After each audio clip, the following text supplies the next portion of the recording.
Imagine standing before a mirror, and what you see isn't just your reflection, but your actions, your words, your thoughts, everything laid bare. Now imagine if someone else held that mirror. Would you be comfortable? This brings us to our question for today. Are Christians allowed to judge? This topic stirs quite a debate due to the varying interpretations of biblical texts. It's a question that prompts us to search deeper into our understanding of Christianity. In this video, we'll dive into biblical texts to seek answers to this question. Many who read the Bible have come across the verse in Matthew 7, one that says, "Do not judge, or you too will be judged." But what does this verse truly mean? One interpretation of this verse is quite literal. Christians should never judge others. This perspective argues that only God, the ultimate judge, has the right to pass judgment. It suggests that as humans, our understanding is limited, and we should not presume to know the heart or intentions of another person. In this view, judgment is seen as a divine responsibility, not a human one. However, another interpretation of Matthew 7, one offers a slightly different perspective. Some scholars suggest that this verse isn't a blanket prohibition against all forms of judgment, but rather a warning against hypocritical judgment. The verses following Matthew 7, 1 provides some context. They caution against pointing out the speck in your brother's eye while ignoring the plank in your own. In other words, it's a call to self-reflection before leaping to judgment about others. This interpretation suggests that judgment isn't inherently wrong. Instead, it becomes problematic when it's applied hypocritically or without self-awareness. It's about ensuring that one's own actions and motivations are in check before criticizing another's. This perspective highlights the importance of humility and self-examination in the practice of judgment. Moreover, some scholars argue that the Greek word for judge used in Matthew 7, 1, krino, carries a connotation of condemnation, indicating that the verse might be specifically cautioning against condemning others rather than making discerning judgments. Many people use this verse in an attempt to silence their critics, interpreting Jesus' meaning as, "You don't have the right to tell me I'm wrong." Taken in isolation, Jesus' command, "Do not judge," does indeed seem to preclude all negative assessments. However, there is much more to the passage than those three words. So, there seems to be more to this verse than a blanket prohibition on judgment. The command in the Bible not to judge others doesn't negate our ability to exercise discernment. Following his directive, "Do not judge," Jesus immediately cautions, "Do not give dogs what is sacred, do not throw your pearls to pigs," Matthew 7:6. Later in the same sermon, he advises, "Watch out for false prophets. By their fruit you will recognize them," verses 15-16. How can we identify the dogs, pigs, and false prophets without the capacity to assess doctrines and actions? Jesus grants us the authority to distinguish between right and wrong. So what does this verse imply? It suggests that there's a type of judgment that is not only acceptable, but necessary in the Christian faith. It's not judgment based on superficial appearances or hasty conclusions, but rather a balanced and righteous judgment. It is a reminder that we should be discerning, not making snap judgments based on what we see at a glance. Instead, we should strive to understand the full context, the circumstances, and the intentions behind a person's actions. This is what it means to judge righteously. Righteous judgment, in essence, is an exercise in wisdom. It's about making distinctions, not to condemn others, but to discern what is good, true, and right.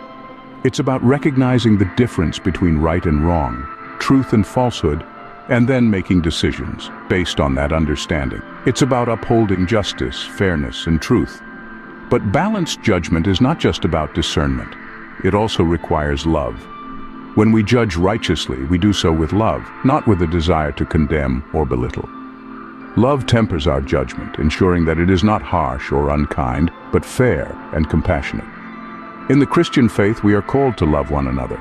This love should be reflected in our judgments. Our judgments should be a manifestation of our love for truth and justice, and our desire to uphold these values in our communities.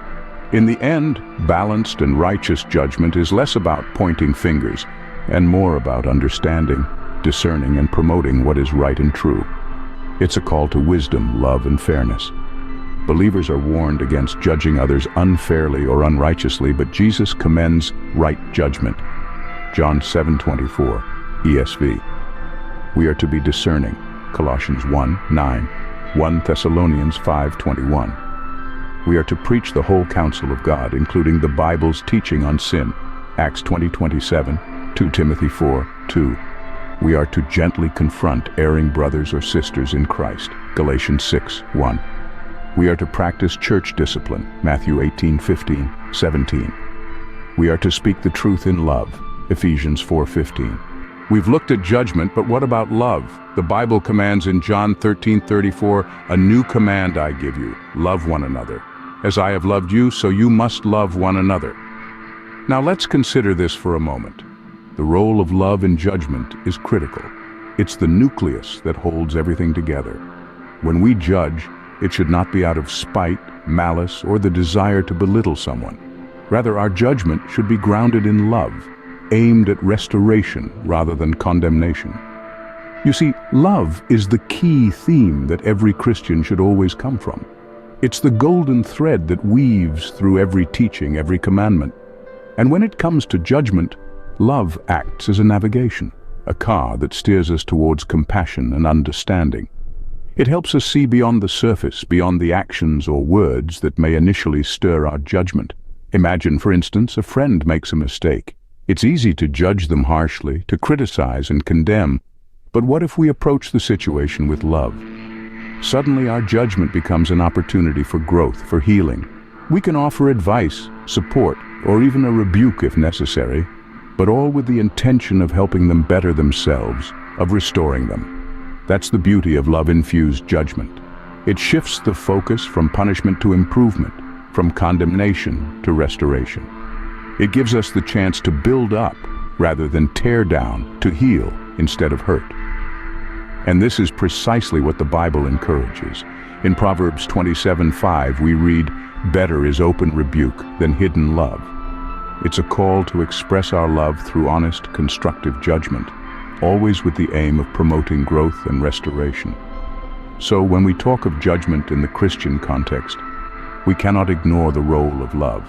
It's not just about discerning right from wrong, it's about doing so with a heart full of love, with a desire to uplift and restore. Love plays a crucial role in how Christians should judge others. So, are Christians allowed to judge? The answer is yes. As long as we are not judging unfairly or unrighteously, but using right judgment. We've contemplated the compelling role of love in judgment. Now, we bring it all together. Christians are frequently criticized for being judgmental or intolerant when they voice opposition to sin. However, standing against sin is not inherently wrong. By upholding the standard of righteousness, we naturally highlight unrighteousness, often facing backlash from those who prefer sin over godliness. John the Baptist faced the wrath of Herodias when he condemned her adultery with Herod, Mark 6:18-19. Despite her efforts to silence him, she couldn't suppress the truth, Isaiah 48. So it seems Christians are indeed allowed to judge, but it's not about wielding judgment like a weapon, but rather using it as a tool for growth and understanding. It's about ensuring that our judgments are rooted in love, in the teachings of Christ, and in our desire to help our fellow human beings. It's about striving for a balance between discernment and compassion, between justice and mercy. This understanding of judgment does not give us a free pass to judge others harshly or without thought. Instead, it calls us to a higher standard. It challenges us to judge not just with our heads, but also with our hearts.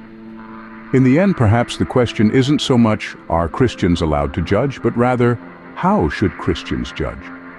Because when judgment is rooted in love, it becomes less about condemnation and more about understanding and compassion.